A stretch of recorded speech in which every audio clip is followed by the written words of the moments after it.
माँ का बच्चा बराए फरोख्त लगा दिया, क्यों? पुलिस वाला कहते थे पैसे लेके आओगे तो बात सुनेगी। अस्सलाम वालेकुम नाज़रीन, आप देख रहे हैं प्रोग्राम पुकार और मैं हूँ अनीला ज़का। आज मेरे साथ वो माँ मौजूद है जिसने अपना मासूम बच्चा बराए फरोख्त लगाया। जी हाँ, लफ्ज़ कहने में बराए फरोख्त है, लेकिन जब माँ का लफ्ज़ इस्तेमाल होता है तो लोगों के दिल हिल जाते हैं। क्या कोई माँ अपना बच्चा बराए फरोख्त का नारा लगा सकती है, और अगर लगाया है तो क्यों? उसी खातून से जानते हैं जो मेरे साथ मौजूद है। अस्सलाम वालेकुम जी, क्या नाम है आपका? फायदा को सर, आपने अपना ये मासूम बच्चा, कितनी देर का होगा ये? 9 माह का, 9 माह का। 9 माह का बच्चा बराए फरोख्त लगा दिया, जी, क्यों? वो मेरे देवर ने मेरे साथ ज्यादती करने की कोशिश की थी और पुलिस वाले एप्लीकेशन नहीं लिख रहे थे क्योंकि उनका भाई सिविल जज का रीडर है। वो तो दरख्वास्त लिख। किसका भाई? मेरा छोटा देवर, सबसे छोटा देवर। अच्छा, तो शौहर कहाँ है आपके? वो 1.5 माह पहले उन्होंने मारा था मुझे भाइयों के साथ मिलकर, तब का उन्होंने भाइयों ने उन्हें गैस कर दिया हुआ है। शौहर आपके मंजर पे नहीं है? नहीं है। अच्छा, और फिर आप पुलिस स्टेशन गई, आपके देवरों ने आपको मारा, या ज्यादती में बहुत सारी चीज़ें आ जाती हैं, मैं समझ नहीं पा रही एग्जैक्टली क्या मसला मैं था? अपने कमरे में लेटी हुई थी 5 बजे के बाद, शाम 5 बजे के बाद इसको सुला रही थी। देवर आया, उसने मुझे धक्का मारा है, बेड पे कपड़े पहले फाड़े आई यहाँ से। तो बड़ा जेठ आया है, तनवीर अहमद उसका नाम है, इसने इसके यहाँ ना वो पिस्टल निकाली है यहाँ से और यहाँ रख दी है। बच्चे के आपके? हाँ जी। अच्छा, तो वो उसे कहते हैं कि क्या कर जो करना ही, हाँ। यही देख लांगे इन्हों, हाँ। ਇਹਦੇ पीछे कोई नहीं है। हाँ, उसने ऐसे कहा है उसे। फिर? मुझे मारने लगा है। फिर? वो बेलना जैसी चीज़ वहाँ पड़ी थी, वो पकड़ के फिर दांतों से काटने लगा है मुझे। तो मैं उसे मारती रही हूँ, तो वो पीछे नहीं हटा। तो ये कहते अगर चुप कर जाओ नहीं तो तुम इसे मार देंगे। मैं फिर वैसे ही भागी हूँ बाहर। बच्चा आपका वहीं रहा है? बच्चा वही है। फिर? मैं बाहर भागी हूँ, मैंने मोबाइल से 15 पे कॉल मिला ली है। फिर? बाहर बाहर गली में आके बैठ गई हूँ। 15 वाले कह रहे हैं हम बस आ रहे। तब मेरी सास ने मेरा दुपट्टा फेंका है और बच्चे को बाहर फेंका है। फिर मैं बच्चे को लेकर बाहर बैठी रही हूँ। पुलिस वाले आया एक, उसकी वर्दी पे कोई नाम तो लिखा नहीं था, बैच नहीं लगा हुआ था? कोई बैज नहीं लगा। यूनिफॉर्म में था? यूनिफॉर्म में था। अच्छा, तो बस उसने कहा कि 15 पे कॉल आपने की थी, ऐसे ही लोग खड़े थे मेरे पास। तो मैंने कहा जी चलाएं अंदर। आप आपके अंदर। बच्चे को जख्म भी है ये उसने मारा है ना जेठ ने। ये मासूम जख्म जो इसके मुंह पे हाँ है? जी, अभी कम हो गए हैं। अच्छा, बच्चे को भी लगी हैं? हाँ जी, कानों में भी था इसके ना, मारते थे ना इसे।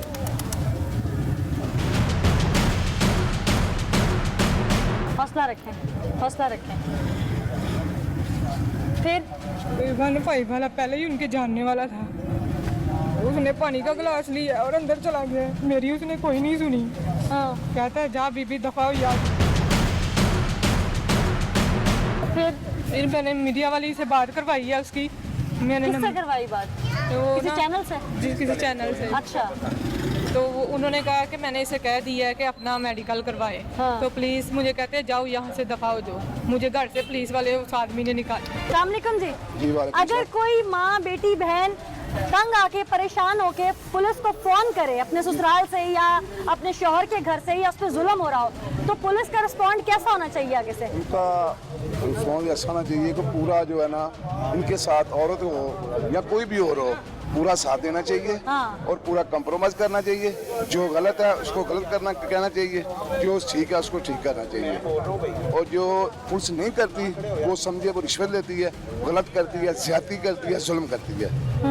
और सारी पुलिस भी ऐसी नहीं होती, बल्कि चंद लोग ऐसे हैं जिन्होंने जो पुलिस डिपार्टमेंट को बदनाम किया हुआ है। बदनाम किया हुआ है। क्यों जी, कैसा रिस्पॉन्ड होना चाहिए पुलिस बिल्कुल का? ऐसे ही कह रहे हैं, जो कह रहे हैं ये बिल्कुल ठीक कह रहे हैं। जो पुलिस हमारी डस्का की है ना, ऐसे के 2-4-500 ले लिया और काम जो है ना सरकट चला लिया। ऐसे ही चल रहा है। जो नज़र आ रहा है हमें जो सिस्टम नज़र आ रहा है वो अभी फिलहाल तो वही है, पुलिस काम नहीं करती अपना? काम नहीं कर रही अपना। क्यों जी, क्या आप रिस्पॉन्ड होना किसी भी चाहिए? जगह पे चले जाए ना, एक आम शहरी की कोई सुनवाई नहीं है। अगर आपका किसी डिपार्टमेंट में ताल्लुक नहीं किसी चीज़ के साथ, तो आपकी कोई सुनवाई नहीं होती, ठीक है। अगर आप किसी एक आम शहरी थाने में जाते हैं ना, जब तक वो जाके किसी को सोपचास न देता, उसकी एंट्री ममनू है। थाने में? थाने में एंट्री में किसी भी हत्ता थाने कि में? किसी भी थाने में चले जाए, ये डस्का नहीं, ये पूरा मुल्क ही ऐसा है। आप जाते हैं, आपको कहा जाता है गेट के ऊपर आपके पास 1 लीटर की बोतल है, मेरे साथ वाकया हुआ है, तो आप 1 लीटर की बोतल लेके अंदर आए तो आपको थाने के अंदर जाने देते हैं। कोल्ड यहाँ तक वाकया हो चुका है। इससे कोल्ड ड्रिंक? जी कोल्ड ड्रिंक लेके आए तो आपकी जो गेट पे कीपर खड़ा है, गेट कीपर बोलता है आप 1 लीटर की बोतल लेके आए तो हम आपको अंदर जाने देते हैं। ये कानून है, ये है। मैं आउट ऑफ कंट्री से हो चुके आ चुका हूँ, पर ये बदला नहीं पाकिस्तान। आज तक यही नारा सुन रहे हैं कि मुल्क बदल रहा है। मुल्क कब बदलेगा? क्यों बाबा जी, आपने तो उम्र गुजार दी है। पुलिस का रवैया कैसा होना चाहिए? अच्छा नहीं है। नहीं अच्छा, क्या वजह समझते हैं उसकी? वजह कि सिस्टम ही ऐसा है। सिस्टम से आवाम परेशान है, तो सिस्टम को कैसे बदलना चाहिए? बदले तो पब्लिक ही बदल सकती है। पब्लिक कैसे बदलेगी? पब्लिक तो अच्छे लोगों को वोट देंगे तो आपके ख्याल में किसको देना चाहिए था वोट? जो भी अच्छा लगता है उसको। कौन अच्छा है? आप किसी को सजेस्ट करते हैं? पूरी जिंदगी गुजारी आपने, हर दौर देखा, नए नए लोग देखे आपने, तमाम सियासी जमातों के अदवार देखे, ठीक है। कौन अच्छा लगा आपको? हमें तो कोई नहीं अच्छा लगता। कोई भी नहीं अच्छा लगा, तो फिर अल्लाह से ही उम्मीद रख अल्लाह सकते से हैं कि कोई अच्छा आए और इस मुल्क को आकर चलाए। अवाम परेशान है। अस्सलाम वालेकुम जी, पुलिस का रवैया कैसा है यहाँ पर और होना कैसा चाहिए 15 कॉल पे? 15 पे एक तो डस्का में 15 कॉल है ही नहीं है, इसकी सहूलत दी नहीं गई है। अगर यहाँ पे कोई कॉल करे तो जाके गुजरांवाला, लाहौर, सियालकोट जाके मिलती है। डस्का में 15 है ही नहीं है। यहाँ पर लोगों को बहुत मसला है। अगर कोई कॉल करता भी है तो कोई रिस्पांस नहीं मिलता यहाँ पे किसी भी किस्म का। नहीं, वो कॉल सेंटर तो किसी न किसी मेन डिवीजन में ही होता है, लेकिन वहाँ से कॉल की जाती है मुतलका थाने को।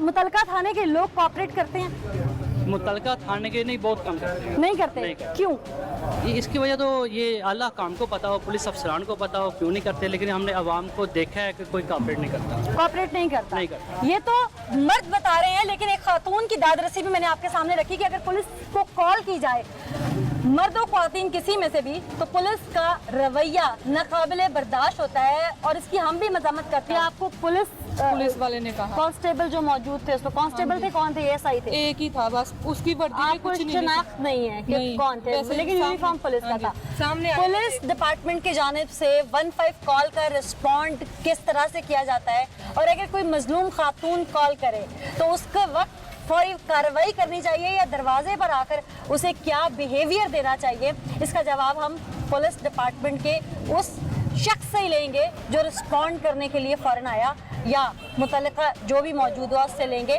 क्या इसी तरह रिस्पॉन्ड किया जाए। और अगर कोई खातून आपसे मदद मांगती है तो उसका जवाब आप कैसे देते हैं? आइए पुलिस से पूछते हैं। आपने 15 कॉल की, आपको जो रिस्पॉन्ड मिला पुलिस की जानिब से, मुझे ये पता चला है कि आपको वहाँ तलाक हो गई थी और आप बार बार वहाँ रहना चाहती थी, जिसकी वजह से आपके साथ ये वाकया पेश आया। वाकया जो हुआ वो गलत है, मैं उसकी मजम्मत करती हूँ, लेकिन हक़ाइक़ जो सामने आ रहे हैं, क्या उसमें आप भी गलत हैं? मैं उधर ही रह रही थी, मुझे कहते हैं कि शकील का हमें भी नहीं पता किधर है, तुम भी ढूंढो, हम भी ढूंढते हैं। हाँ। उसके बहन भाई माँ बाप ये कहते थे तुम भी ढूंढो, हम भी ढूंढते हैं कि वो किधर है। फिर आपने मैं- फोन नहीं किया अपने हस्बैंड को? आज तक नंबर बंद जदीद दौर है, है। नंबर बंद है। क्यों गया आपका खामन? मुझे मार के गए हैं ना वो। कोई लड़ाई झगड़े की वजह बेसिक? वजह मैं उन्हें कहती थी आप काम पे जाएं, वो कहते काम है नहीं। मैं आपकी लव मैरिज है? जी पसंद की शादी है? जी। आपके घर वाले रजामंद थे इस शादी में, क्या खुद से की आपने? थे, उन्हें बता के की है, हम मिलते जुलते थे, घर ये भी जाते थे मेरे साथ। अब अच्छा। तो में गए हैं, सारे ससुराल वाले गए हैं, अच्छा। सारे गए हैं, हम भी आते जाते उस थे। दिन जो वकुआ पेश आया, उसके बाद फिर जब पुलिस का रिस्पॉन्ड आपके साथ था, फिर क्या हुआ? तो उन्होंने मुझे घर से निकाल दिए। फिर आप मैं कहाँ फिर हैं? गुजरांवाला गई हूँ, अच्छा। मीडिया वाले के पास। गुजरांवाला कहाँ गई हैं आप? एबास प्लाजा के साथ उनका ना है दफ्तर, किसका? मैडम मुमताज का, अच्छा। वहाँ गई हूँ मैं। फिर उन्होंने क्या दरख्वास्त दे, इधर दरख्वास्त दी है, वो मेरे साथ आई हैं। इन्होंने कहा हमारा सिस्टम ख़राब है, हम आपको ना वो नहीं आए हैं, थाना सारा खाली है। अच्छा। थाना सारा खाली था। फिर इन्होंने एक अब आया पुलिस वाला, उसे दरख्वास्त हमने खुद लिख के दी है, तो उन्होंने कहा हमारा सिस्टम ख़राब है, हम वापसी पे वो नहीं दे सकते, वो जो स्लिप देते हैं नंबर होता है जो दरख्वास्त का FIR के सिस्टम लिए। खराब है, तो हम उन्हें अभी बुला लेते हैं, अभी बुला लेते हैं। आप बैठे रहे, वेट करते रहे, अब उन्होंने नहीं बुलाया। तो कहा जिस आप जाए सुबह आइएगा, सुबह भी गई हूँ, फिर भी नहीं। फिर मैं गुजरांवाले गई, फिर गुजरां वालों ने कहा कि हमने फ़ोन कर दिया है, वो हो जाएगा। आ गई हूँ, अगले दिन फिर मैं गई हूँ, फिर मैंने बच्चा का कहा, क्योंकि यहाँ बार बार एक पुलिस वाला कहता था पैसे लेके आओगे तो बात सुनेगी। कौन सा पुलिस वाला? इधर जिनको जो उनके जानने वाले हैं, नाम? नाम एक तो वो है ना जो 15 पे कॉल गई थी, उसका नाम नहीं पता? नहीं पता, जिसको जो पैसों की डिमांड करता था उसका नाम पता है? उसका भी नहीं पता, क्योंकि ऐसे वो सोए हुए थे। थाने के उन्होंने अंदर जाके आप मुहर्रर को मिलती थी? मुहर्रर वाला कमरा खाली था, अच्छा, किसको मिलती थी जहाँ पैसों की डिमांड होती थी आपसे? फ्रंट पे जो बैठे थे। फ्रंट डेस्क पे? हाँ जी। फ्रंट डेस्क वाले आपको कहते थे कि पैसे लेके आए? हाँ जी। कितने पैसे? साथ टेबल है एक वो एक साइड पे, वो भी कहते हैं ऐसे तो कोई सुनी नहीं जानी, तू कल्ली अमनी है, तेरा कोई सुनिया नहीं जाना है इथे, नाले उन्हों का पल्ला पहाड़ी है, बीबी चुप करके पीछे हट जा। अच्छा, आंदे। फिर मैंने फिर बाजी मीडिया वाले को साथ रखा है कि फिर उन्होंने मतलब मुझे कहा कि हम ना ऐसे तो बड़े अफसर के पास जाते हैं। फिर मैं गुजरांवाला गई। फिर बड़े फिर अफसर ने क्या कहा? उन्होंने एक दिन तो कहा है दे देंगे, दूसरे दिन मैंने खुद कहा है कि मेरा बच्चा कोई ले ले और मैं पैसे। आप माँ हैं, आपका कलेजा नहीं फटा ये बात? फटा है ना मेरा, इतने दिन मैंने 4 साल 4 महीने इनकी मार सही है, पर जब वो इज्जत पे हाथ डाल रहे हैं वो मुझसे बर्दाश्त नहीं होगा। आप माँ हैं, आपके बच्चे का खरीदार आ जाता तो क्या दे देती? पर अपने हक के लिए, अपनी इज्जत के लिए मैं अपना बच्चा बेचने को तैयार हो गई थी आप? इन्हें सजा तो मिलती। कितनी मेरा कीमत मुकदमा लगा तो रही थी बच्चे की आप? मेरा मुकदमा दर्ज कर लेती ये पुलिस, जितनी ये रिश्वत लेना चाहती थी उतने में मैं कह रही थी। उन्होंने बताया तो नहीं है, मैंने भी आपने यही क्या कहा। रेट लगाया? मैंने रेट कोई नहीं लगाया, मैंने यही कहा है जितनी ये पुलिस वाले जो कहते हैं कि मेरा मुकदमा दर्ज कर लेंगे उतने पैसे में कोई ले ले। ऐसे में आप कहाँ बैठकर अपना बच्चा फरोख्त कर रही थी? आरपीओ ऑफिस के बाहर। आरपी ऑफिस के बाहर बैठ के आपने गुजरांवाला में अपना बच्चा फरोख्त करने की कोशिश की। क्या हुकामे बाला में से कोई बाहर आया और पूछा कि ए खातून या हवा की बेटी, तू अपनी औलाद फरोख्त कर रही है, क्यों? जी आए थे सारे, फिर वो अंदर गए हैं, कहते हैं हमने तो कल का कह दिया हुआ, फिर SHO क्यों नहीं दे रहा? फिर? SHO मौजम है, फिर? वो कभी कहता है बैठो देता हूँ, कभी कहता है नहीं अभी नहीं हो सकता, इस पे FIR हो ही नहीं सकती, मैं क्या दूँ, ना पिछले पे हो सकती है ना इस पे हो सकती है। कितनी देर बैठी थी आप? मैं शाम तक बैठी रही। शाम तक बैठी थी, फिर भी आपकी सुनवाई नहीं हुई? नहीं हुई है। उसके बाद 3 दिन मैं इधर बैठी रही हूँ, नहीं हुई है। फिर आज जाके इन्होंने दी है, आज जाके RPO सारे मुझे तो खुद तो नहीं मिले। FIR हो गई है? FIR हो गई है, आज हुई है। आपका तफ्तीशी का नंबर होगा आपके पास, जी आप जरा उसे डायल करें और पूछें कि आपके मुकदमे का क्या स्टेटस है। क्या नाम है आपके आईओ का? ये लिखा हुआ है तारक महमूद खान। तारिक महमूद खान साहब इनके आईओ हैं और अब ये कॉल करेंगी अपने मुकदमे का स्टेटस जानने के लिए, जो इनकी ज़िंदगी को परेशान कर करके पुलिस डिपार्टमेंट की जानिब से दर्ज किया गया। आइए जानते हैं अब आईओ साहब क्या आगे से इनको बताते हैं, क्या स्टेटस देते हैं, किस तरह से डील करते हैं।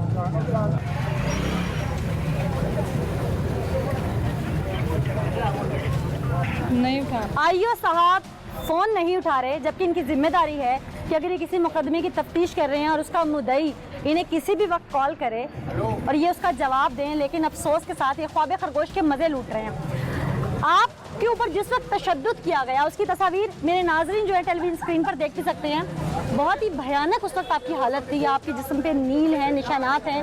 क्या आपका मेडिकल टेस्ट करवाया गया? जी सारा कुछ। मेडिकल रिपोर्ट में वाज़ेह हो गया कि आप पर तशद्दुद है। हाँ जी। उसके बाद भी आपकी FIR इतनी ताख़ीर से काटी गई। जी मेडिकल भी नहीं दे रहे थे, हुआ नहीं है, डिक्लेयर नहीं है, ये है वो है, ये तो खबरें चली हैं तो फिर मेडिकल थाने आया नहीं तो। आपका क्या मुतालिबा है? उसे जो सजा दी जाए जिसने मेरे साथ गलत किया है।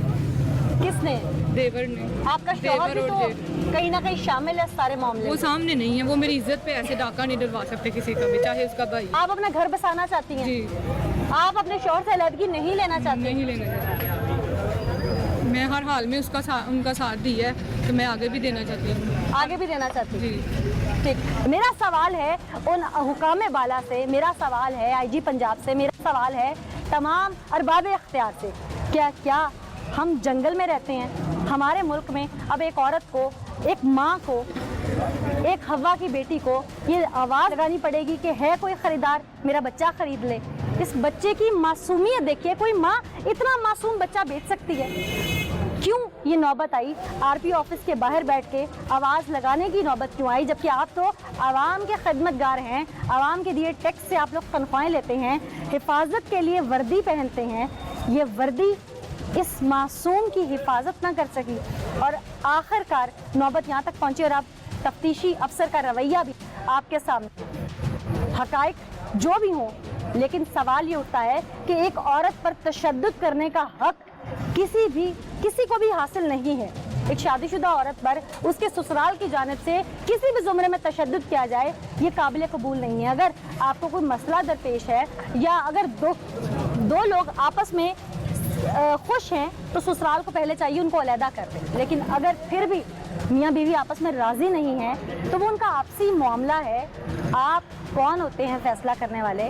और तशद्दुद तो कहीं ना दीन इजाज़त देता है, ना दुनिया इजाज़त देती है, ना ही अखलाकियात इजाज़त देते हैं, ना कानून इजाज़त देता है। ये बहुत सारे सवाल हैं जिनका जवाब मुझे बता दें। मुझे थोड़ी सी इन्फॉर्मेशन चाहिए फ्रंट डेस्क से रिलेटेड। कैमरास को हाथ लगा रहे हैं। मैं आपसे सवाल कर रही हूँ, मेरा राइट है सवाल करना, मैं जर्नलिस्ट हूँ। क्या मसला है आपका बताएं। मुझे ये बताएं कि फ्रंट डेस्क पे अगर कोई साइला आती है, जैसे कि मेरे साथ एक साइला, उनका इल्ज़ाम है कि मैं कई दफ़ा आई हूँ और मुझसे पैसे, सवाल का जवाब चाहिए। क्या फ्रंट डेस्क पे पैसे मांगे जाते हैं? कोई भी एप्लीकेशन एप्लीकेंट दे तो आप ही दें, हम भी दें कि आपको पैसे नहीं, मैंने सवाल पूछा है, मुझे साइला ने आप लोगों पे इल्ज़ाम लगाया है। मैडम साहबा ये अफसराना ना करे, किसने साइला है? वो साइला मौजूद है जिन्होंने अपना बच्चा फरोख्त करने के लिए नारा लगाया पुलिस के थाने के बाहर कि मेरे से पैसे मांगे गए हैं एप्लीकेशन के, जितने एप्लीकेशन के पैसे मांगे जाते हैं दर्ज करने के, उतने में कोई मेरा बच्चा खरीद ले। ये आप पुराने पाक हल्फे देना। मैं क्यों हलफ दूं? जिस आपने लगाया है ना, आवाज लगाई है, हलफ देने को तैयार है आप? जी यही थाना था आपका? हाँ जी, ये हम ब्लैकमेल नहीं होंगे। मैं ब्लैकमेल कर रही हूँ। आप और क्या मैंने करें? एक सवाल पूछा है, आपने मुझे कैमरामैन को कभी हाथ मारना शुरू कर दिया? आपको इजाजत किसने दी है कि थाने के अंदर आके इस तरह करें? मैं एक जर्नलिस्ट हूँ। नहीं, आपको किस थाने के अंदर हर कोई आ सकता है, ये एक पब्लिक टेरिटरी है। फ्रंट डेस्क से पूछ लें।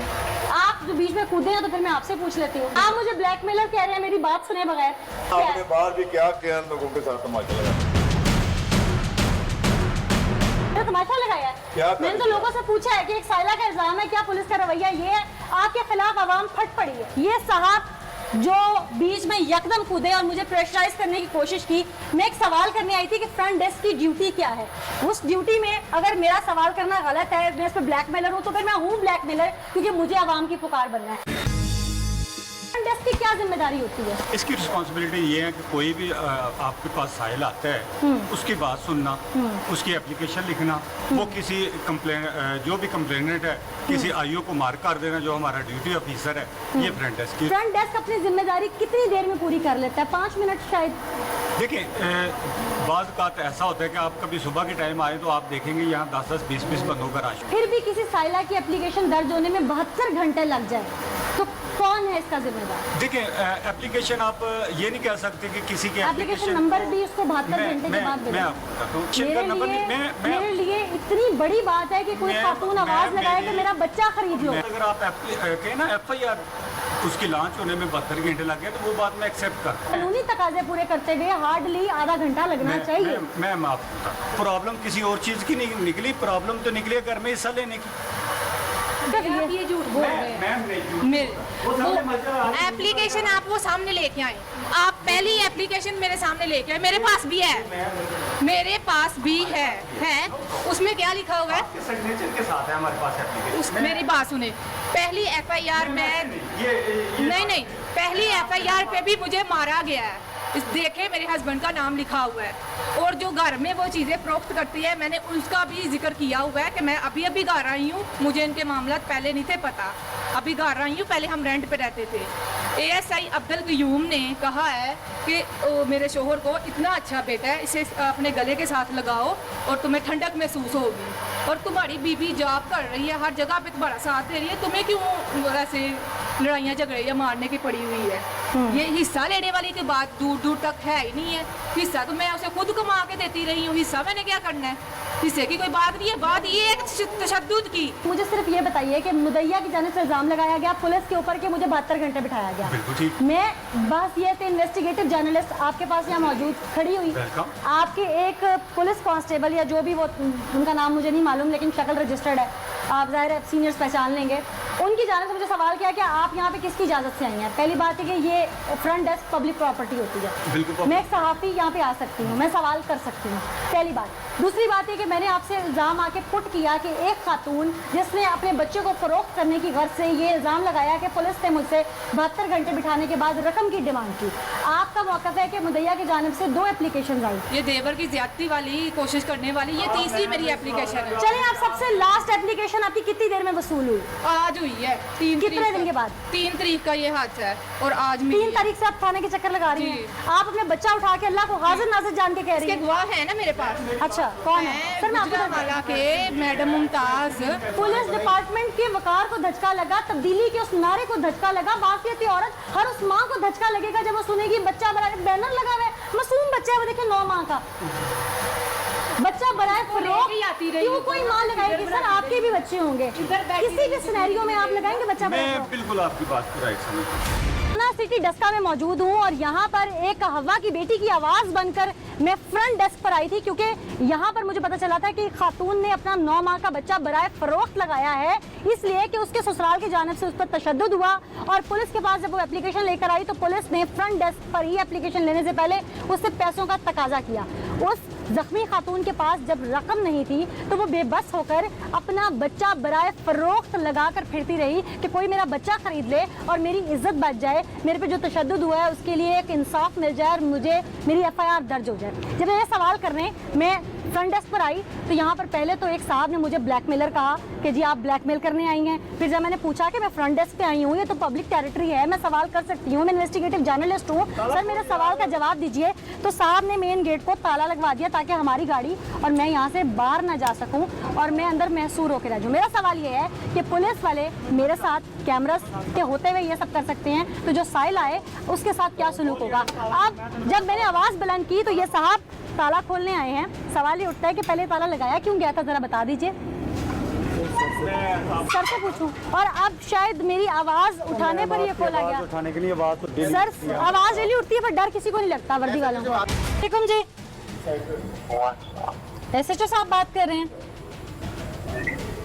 थाना सिटी डस्का। SHO साहब, अनीला ज़का मेरा नाम है, एंकर पर्सन हूँ पुकार प्रोग्राम से। एक सवाल पूछूंगी, उसका जवाब चाहिए। अगर कोई एप्लीकेंट आए, उसकी एप्लीकेशन दर्ज होने से लेकर FIR तक का कितना टाइम दरकार होता है? इसके बीच में इन्वेस्टिगेशन जरूरी नहीं होती, बहुत ज्यादा हीनियस क्राइम हो तो इन्वेस्टिगेशन होती है, अदरवाइज फौरन FIR होती है और उसके बाद इन्वेस्टिगेशन होती है, ऐसा ही है कानून के मुताबिक? मेरे पास एक साइला मौजूद है जिन्होंने अपना बच्चा बराए फरोख्त लगाया था सिर्फ इस वजह से कि उनकी FIR दर्ज नहीं हो रही थी और उनसे पैसों का तकाजा किया जा रहा था पुलिस डिपार्टमेंट की जानिब से, और RPO के नोटिस के बाद FIR दर्ज हुई। ऐसा क्यों? अभी आप जवाब नहीं देंगे? पब्लिक सर्वेंट है आप? मैं आपसे कुछ पूछ रही हूँ, जो गलत होता है वो भागता है, जो सच्चा होता है वो जवाब देता है। गुजरांवाला की हदूद में मैंने प्रोग्राम किया था और सच्चे और ईमानदार पुलिस अफसर हमारे साथ चलने को तैयार हो गए थे, चाहे रात के 3 बज रहे थे, शदीद धुंध थी। लेकिन यहाँ पर ये SHO साहब सिटी डस्का फरमाते हैं सुबह जवाब लीजिएगा। जो साहब रात के पहर जवाब नहीं देते वो किसी साहिल को इंसाफ की उम्मीद क्या देंगे? मेरा सवाल है CCPO गुजरांवाला से, मेरा सवाल है IG पंजाब से, क्या ऐसे लोग अफसरशाही करते हैं सिर्फ? फिर ऐसी माएँ बच्चे ना बेचें तो क्या करें? IG पंजाब इनाम गनी साहब, आपको मैं ज़ाती तौर पर जानती हूँ, यकीनन आप डेड ऑनेस्ट हैं, लेकिन आज जो मैंने निशानदेही की वो इसीलिए की ताकि आप इनके खिलाफ एक्शन लें और इंसाफ के तकाजे पूरे हो सकें। हमारे साथ बैरिस्टर वकास अब्रेस मौजूद है। बहुत शुक्रिया वकास हमें ज्वाइन करने के लिए। मुझे ये बताइएगा कि कोई एप्लीकेंट अगर थाने में जाता है और उसकी फ्रंट डेस्क पे एप्लीकेशन दर्ज होती है, एप्लीकेशन दर्ज होने से लेकर FIR को लॉन्च करने तक कितना वक्त चाहिए होता है? और क्या हर केस की FIR दर्ज नहीं हो सकती? पहले तफ्तीश होती है फिर FIR दर्ज होती है? अनीला, सबसे पहले तो मैं कहना चाहूंगा कि बेदम हुए बीमार दवा क्यों नहीं देते? तुम अच्छे मसीहा हो, शिफा क्यों नहीं देते? और मिट जाएगी महलूक तो तब इंसाफ करोगे, मुंसिफ हो तो अब हशर उठा क्यों नहीं देते? देखिए नीला, ये बड़ी अनफॉर्चुनेट बात है, चूंकि हमारा लॉ तो ये कहता है कि कोई भी मुस्तगीस है, मजरूब है, विक्टिम है, स्पेशली जब कोई खतून हो या कोई बच्ची हो तो ऐसे केसेस में वो इन्वेस्टिगेटिंग ऑफिसर्स को ये चाहिए कि वो उस मजरूब को, उस खतून को असिस्ट करें, एड करें और उसकी हर तरीके से लॉफुली और लीगली हेल्प करें ताकि वो अपना केस स्ट्रांगली और with the great strength court of law में पेश कर सके। लेकिन जब भी कोई इस तरह के केसेस सामने आते हैं, जब तक आप जैसे एंकर इस पे सवालात नहीं उठाते या लाइमलाइट में नहीं लाते तो ये पुलिस ऑफिसर हाथ पे हाथ धरे बैठे रहते हैं। और आपने जो क्वेश्चन किया, ये सिर्फ इस केस का मसला नहीं बल्कि इससे बड़े बड़े हादसात और सानेहात लोगों पे गुजर जाते हैं। और जब वो कचहरियों, जब वो थानों की तरफ रुख करते हैं तो थानों में मजीद उनको जिल्लत, रसवाई और पसपाई का सामना करना पड़ता है। इसकी वजह से हमारे लोग, हमारी अवाम, हमारी मैसेज जो है वो इस थाना कल्चर से मायूस हो चुकी है। और SHO साहिबान का जो रवैया है, मैं समझता हूँ कि सौतेली माँ से भी बदतर सलूक किया जाता है साइलिन के साथ, जो कि अपना हक मांगते हैं हमारे क्रिमिनल लॉ के सेक्शन 154 के तहत। और इसी वजह से हमारे क्रिमिनल जस्टिस सिस्टम पे और कोर्ट्स में बहुत ज्यादा बर्डन पड़ता है। जब FIR का इंदराज नहीं होता तो जो कंप्लेनेंट है वो फिर 22 से 22B की पिटीशन फाइल करने के लिए कोर्ट में जाता है, वकला को फीसिस देता है और फिर इस निजाम अदल को, निजाम इंसाफ को कोसता है। लिहाजा जो SHO की जिम्मेदारी है, जो इन्वेस्टिगेटिंग ऑफिसर की जिम्मेदारी है, उसको वो जरूर पूरी करनी चाहिए। और जो नहीं करते, जैसे कि ये इंसिडेंट सियालकोट की हदूद के अंदर है, यहाँ पे DPO सियालकोट ने पहले बहुत सारे ऐसे SHOs को, इन्वेस्टिगेटिंग ऑफिसर को मुअत्तल किया, सस्पेंड किया और फील्ड आउट कर दिया कि जो कि अवाम के ऐसे मसाइल की तरफ बिल्कुल तवज्जो नहीं देते थे। और बड़े बड़े इंसिडेंट्स में जिन्होंने उनके साथ बदतरीन और नारवा सलूक रवा रखा।